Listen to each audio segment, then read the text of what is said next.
Welcome back to the county seat. Our conversation today has been about the American Lands Council. This is a new organization that is trying to get states engaged in proactively asserting their rights, particularly property and land rights.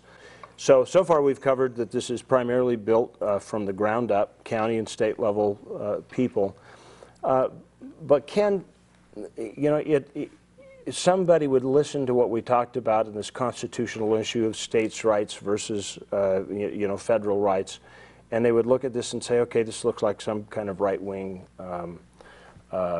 you know, very conservative Republican offshoot little group, like some kind of forum. But really, this is a, I mean, you've got quite a track record so far, from what I understand. Yeah, broad-based support. I mean, we had the education community fully on board with House Bill 148. As we look at the land access, use, and ownership control at the local level, think about environmental quality. I mean, we're burning down the forests. The Government Accountability Office and Forest Service own documents mention that their policies are destroying the forest, catastrophic fires, water quality, watershed management, whole industries, homes going up, because local people on the ground can't step up to manage that resource. That goes way beyond partisanship. This is about health, safety, welfare of our local communities. And so we've got education communities on board. You know, the Association of Counties has been wonderful. We've got, you know, both sides of the aisle coming together, because we know. Somebody's going to look at this and say, okay, so what does some little organization in Utah, of all states, you know, how are you going to get any attention? I mean, you know, when you guys go back to Washington, what's going to happen? You know, you're just one of 1,000 different little groups that have their own agenda. Yeah. So we've already been back, and when you look at the tremendous debt and deficit situations nationally, the math doesn't work, Chad. I mean, in a fixed pie world, you're not going to solve a $16 trillion debt by dividing up scarce dollars when you're overspending $1.5 trillion a year. You've got to add more resource to the table. The Government Accountability Office's own estimates testifying to Congress, we have more recoverable oil in Utah, Colorado, Wyoming than the rest of the world combined. We have the resource, if we have the will, to solve not only local problems but national problems. And so that's getting attention. We were just back in Washington in a meeting with staff in Speaker Boehner's office, meeting with the Congressional Western Caucus. Very encouraging, very supportive. And so we're going to continue to move down that road. First step is to work as governing partners. First step is to work together and figure out, how do we solve these problems when we've got, you know, federal government made the same promise to all states to dispose of the land. Just honor the promise, and that solves a bunch of problems. Now let's get to the access and the use issues, where we can turn good people that have been elected locally loose to deal with the access, use, and ownership concerns on their level. If this were to happen, how different would you manage Tooele County?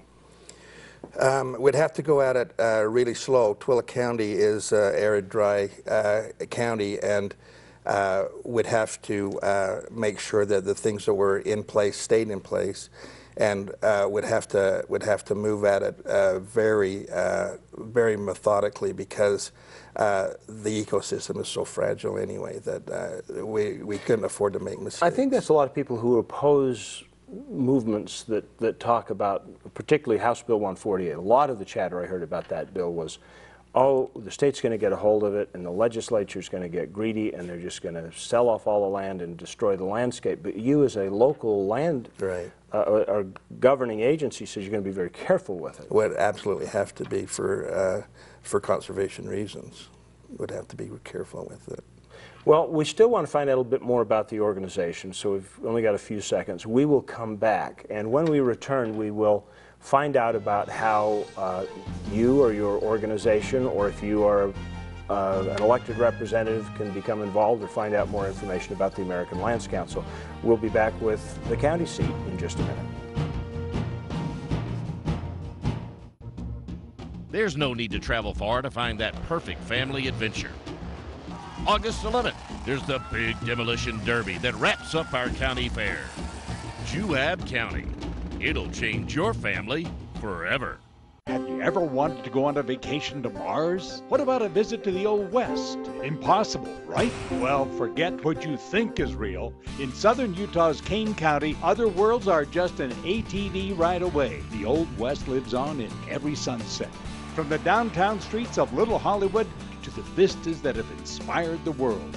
Never find yourself closer to home and yet farther than you've ever been.